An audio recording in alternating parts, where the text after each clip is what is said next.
agricultural industry has its sights set on immigration legislation. The proposed bill could create long-awaited transformation, especially for undocumented farm workers. Kai Sisson reports from Southern California.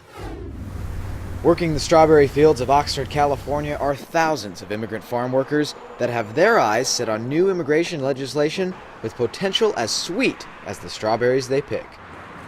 The lives of the estimated 1 million undocumented farm workers in the United States may change as potential milestone legislation makes its way to the Senate floor. The bipartisan bill would fast-track undocumented farm workers to U.S. citizenship, starting by giving them legal status if they were employed in agriculture for the past 2 years, removing the fear of deportation. Daniel Gregorio has worked the strawberry fields of Oxnard since he left Mexico in 2000. He came to the United States to work and support his family in Mexico, who he hasn't seen in 12 years. The reason we come to the United States is because there is not enough work in Mexico. It is worth not seeing my family, but we would really like to go visit our families without the fear of not being able to come back. Boasting a $36.6 billion agricultural industry, which is the largest in the U.S., California has an estimated 400,000 undocumented farm workers. If passed, the bill will have repercussions on the country's agricultural economy and its workforce. It could be very positive in a sense because of immigration reform and now not having this worry about being deported. There may be a labor force that is kind of freed up in a certain kind of way that might be very conducive to California as agricultural business. But it could go the other way.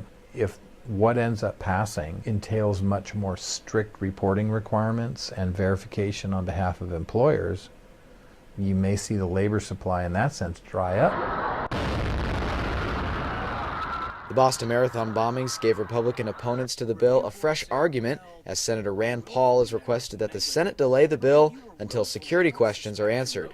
The Republican Party remains divided on the issue, as some of the GOP's biggest stars, like Senator Marco Rubio, endorse it. The status quo is amnesty. The status quo is that we have millions of people living in this country. We have no idea who they are, why they're here, or where they live. The status quo is a broken legal immigration system, and the status quo is laws that aren't being enforced. We think this plan fixes all three things. If the 844-page bill passes the Senate in late May, it will then move on to the Republican-controlled House, which may bring it to a halt, leaving immigration reform prolonged yet again. In Oxnard, California, for First Business News, I'm Kai Sisson.